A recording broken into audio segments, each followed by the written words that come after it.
Assalamualaikum warahmatullahi wabarakatuh. Kami ingin membentangkan hasil kajian kami yang bertajuk Pendapatan dan Perbelanjaan Kerajaan Malaysia dalam tempoh 5 tahun.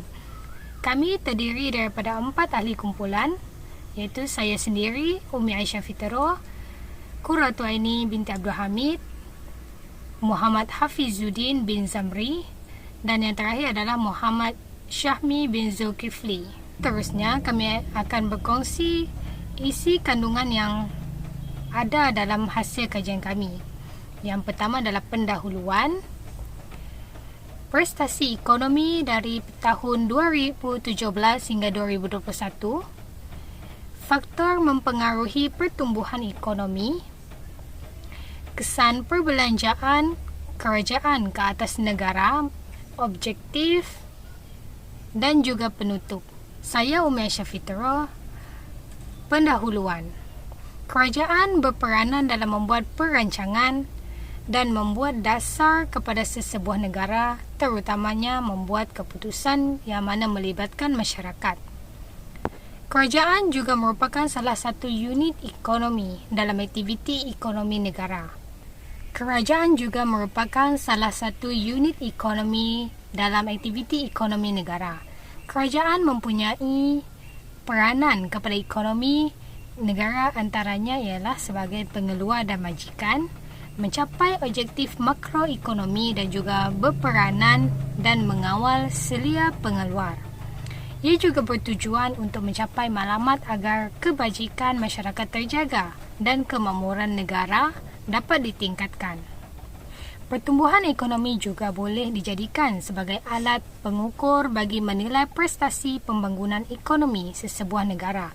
Untuk menentukan kadar pertumbuhan ekonomi yang dicapai oleh sesebuah negara, perlulah mengambil kira pendapatan negara benar, iaitu keluaran dalam negara kasar, iaitu KDNK, atau keluaran negara kasar, iaitu KNK.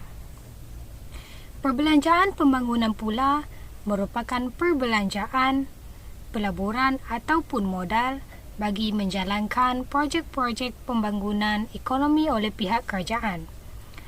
Perbelanjaan pembangunan ini adalah lebih rendah daripada perbelanjaan pengurusan kerana perbelanjaan pembangunan ini adalah bersifat pelaburan jangka masa panjang. Seterusnya adalah objektif kajian. Untuk menganalisis pengurusan dalam perbelanjaan. Yang kedua, untuk mengenal pasti faktor-faktor yang mampu mempengaruhi pertumbuhan ekonomi negara Malaysia. Yang ketiga, untuk mengkaji pendapatan dalam negara.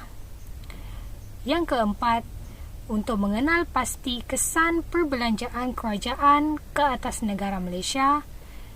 Kemudian menilai dan melaksanakan dasar aktiviti ekonomi sesebuah negara untuk mencapai peningkatan dalam pendapatan negara, pertumbuhan ekonomi. Pertumbuhan ekonomi yang pesat dan meningkat akan membawa kesan kepada kegiatan ekonomi dan sosial negara. Terdapat 5 faktor yang menyumbang kepada pertumbuhan ekonomi Malaysia. Antaranya ialah sumber alam semula jadi, jumlah penduduk dan bekalan tenaga buruh. Yang ketiga, kemajuan teknologi. Keempat, pelaburan dalam aktiviti ekonomi. Kelima, sistem sosial dan sistem masyarakat.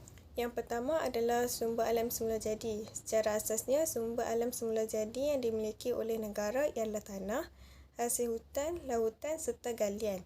Andaikan sebuah negara dianugerahkan sumber semula jadi yang banyak, negara dapat mengembangkan ekonomi dengan lebih mudah.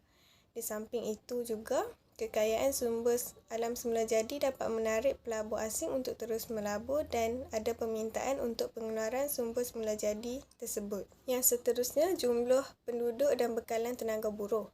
Jumlah tenaga buruh akan menyumbang dalam pertambahan aktiviti pengeluaran. Apabila penduduk dalam sesebuah negara banyak, ini akan menghasilkan ramai tenaga buruh. Dengan adanya program kemahiran, ini akan melahirkan lebih banyak tenaga buruh yang berkemahiran dalam sesuatu bidang. Yang seterusnya, kemajuan dan keupayaan teknologi. Pertumbuhan ekonomi negara akan berlaku dengan pantas dengan adanya kemajuan teknologi. Teknologi canggih akan turut menyumbangkan kepada peningkatan dalam produktiviti dan pengeluaran Yang seterusnya, pendapatan negara akan bertambah. Selain itu juga, kemajuan dalam teknologi akan meningkatkan kecekapan serta dapat mengurangkan kos pengeluaran di samping jumlah keluaran mengalami pertambahan. Yang seterusnya, pelaburan dalam aktiviti ekonomi. Semakin besar nilai pelaburan, semakin banyak barang dan perkhidmatan yang akan dibawa keluar dalam aktiviti ekonomi. Pelaburan akan membawa kepada aktiviti pengeluaran dalam negara. Pelaburan ini berperanan sebagai sumber dana yang akan digunakan untuk membayar barang modal. Jika negara tidak mempunyai pelaburan yang cukup, aktiviti ekonomi tidak dapat berjalan dengan lancar dan akan mengakibatkan pertumbuhan ekonomi terjejas. Akhir sekali, kestabilan politik dan sosial.